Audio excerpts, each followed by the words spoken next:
Okay guys, now we're going into level 4, and just like in level 3, I'll ask that lateral movement. Nice. Toe in the stirrup. Go ahead and mount up, and then we'll ask her again. Right rein, good job. And what I'd like to do here is jump on this figure 8 pattern. That's what I show all the students.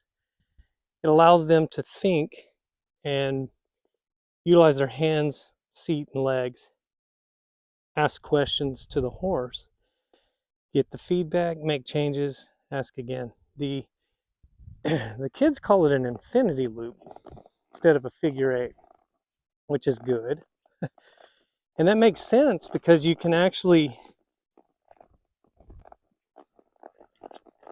do this infinitely. I love this horse on these cool, crisp days. She's like, let's go fast.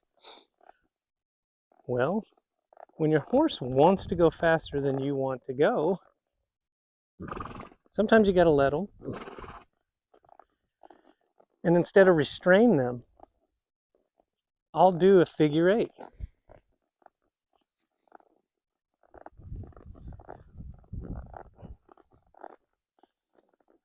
And the figure 8, or infinity loop, allows us to feel the horse. Proper pressure, proper time for a proper response. So, in other words, how much pressure with this left rein do I need to go around this barrel? And then at what point do I switch to the right hand? Go around this barrel. And then continue to do that, and you'll get it dialed in. And then how much leg pressure needs to be applied. So a right rein here and a left leg here. And we can get these communication really established. Left rein here, right leg here, and then how much pressure. Each horse is different, so it'd be real difficult for me to tell you, oh, it's 2 ounces of rein pressure, 4 ounces of leg pressure. You have to come and do this to feel it. This horse is very responsive.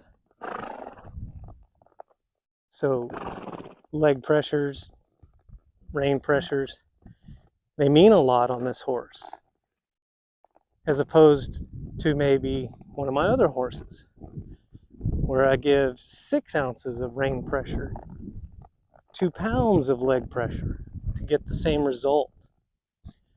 So this is where you get to feel the individual horse that you're playing with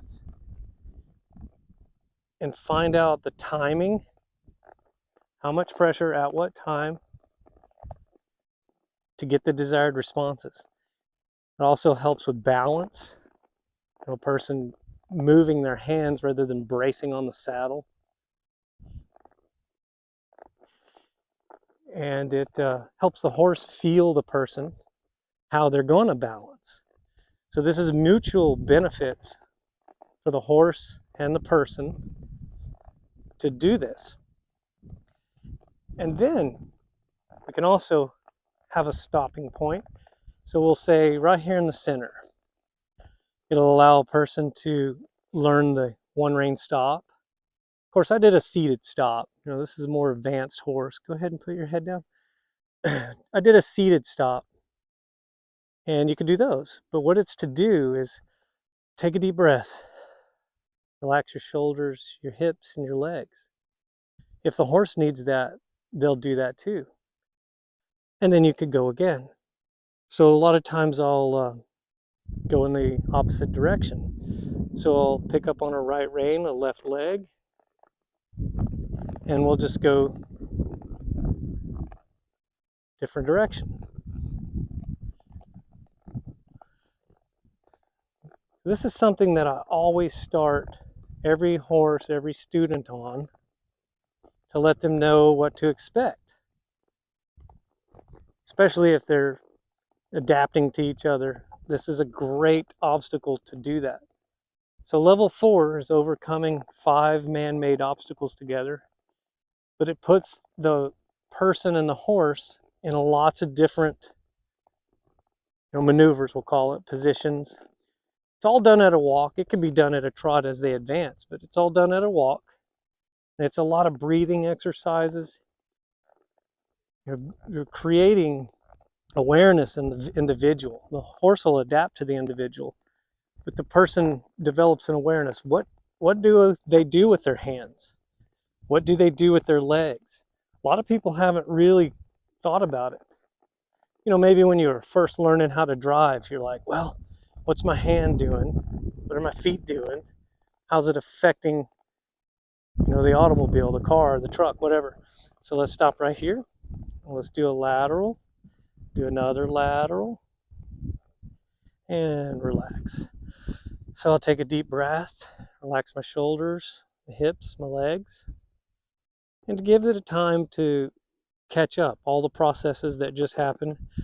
She just took a deep breath and kind of sneezed a little bit, relaxed, and that's what we want. So this little infinity loop, when we're not distracted by talking to a camera, we can really get mind to mind, body to body, start synchronizing. What are my hands presenting? What are my legs presenting? Am I in a hurry? Am I too slow? The timing gets developed. Then we can move on to the other obstacles to enhance or develop more and grow this relationship to where when we go to level 5 out in the real world, we can have a feedback loop established to where outside influences have little to no effect on our relationship, on our feedback loop. You'll advance up in level 5 as high as you want to go.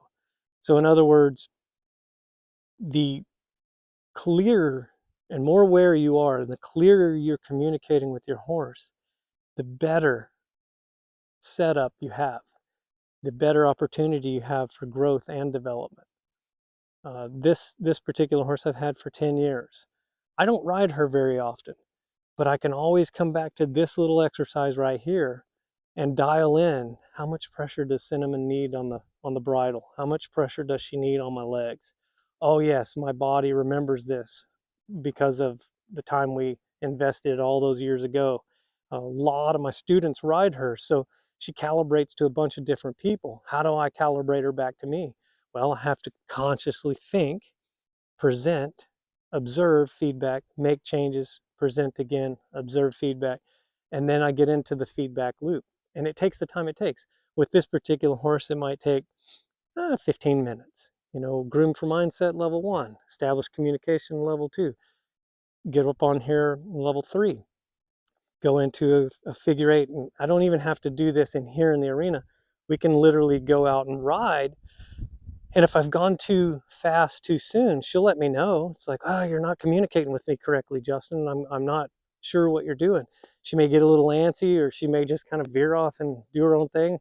That's where I got to become more important than what she thinks is important and ask her questions I know she knows the answers to. But I have to consciously be aware of what I'm presenting in hands, legs. What am I thinking? What am I feeling? What's my attitude like? What are my actions like? How's it affecting my horse? And then make the corrective changes. You're gaining an awareness. These techniques that I'm showing you is to develop an awareness. You really have no chance in developing your horsemanship without an awareness of yourself and how you're presenting, what you think you perceive in yourself, and what your horse perceives of you may be miles apart. It comes evident whenever you interact through this interactive system to get these results. It's one of those things that really will help any person, any horse go further faster toward that relationship they're desiring. So you'll get to a point in one day where you realize, okay, I can pretty much think and do very little, and this horse will respond very desirable. So I'm just going to ride around this little obstacle with basically bridleless. You know, I've depended less and less on my bridle as time went on. So we could just ride around, you know, pretend that we're bridleless. Obviously she's wearing it, but I'll tell you, this horse does not like to be pulled on with reins on her face. She would much rather be bridleless, and I would much rather ride her bridleless. But it's students, you know, you got to teach them at the level that they're at. So Cinnamon, she can ride in a bridle, no problem, but she would much rather be bridle-less. So if I ask her for a seated stop, and I'll ask her for 2 steps back, and then we just relax, take a breath, trigger body responsive relaxation in my horse, drop the tension out of my shoulders, my hips, my legs, present that to her so she can do that. And then we can ask questions again. Go through this again. So I'll ask her something totally different, you know, rather than just walk off straight. I may ask her to go to my left. And we'll just go around this barrel here in this direction. And we're just dependent on mind, seat, and legs. So I jumped up a little bit more advanced in a level 3, but I kind of want to show you where this is going. Once you develop clear communication, deeper understanding, you're exploring the advanced intricacies of horsemanship. You know, how high can you go? Well, you're only limited by your imagination at this point. If you just truly want to achieve something, you believe you can, you will. It's just that simple. I'm going to bring her right over here. Just ask her to stop right here. And we'll ask her for 1 step back. We'll take a deep breath, relax our shoulders, our hips, our legs. And then we'll go ahead and dismount. You know, at this level, I could just dismount. But I'll go ahead and ask her with the slightest little rein pressure on this left rein. She gives to that. I'll release it. And then I'll just come on down. Very good girl. Very good job. Now these little Mustangs, they're highly intelligent. Oh, I know, I love you too. They're highly intelligent. But we've got to rise to their level of intelligence if we ever want them to reveal the beauty that they possess. I'm here to tell you, it's an awesome thing when they will give over to you something you're worthy to receive. They have it. They want to give it. But they don't just sell out and give it. You got to earn it. You got to attract it to you. And this interactive system for these results to reach these goals is the way I've done it. It's the way I've shown hundreds of people each year that come through the school. And it's remarkable. And it's surprisingly quick. You know, it doesn't take a long time in the big scheme of things.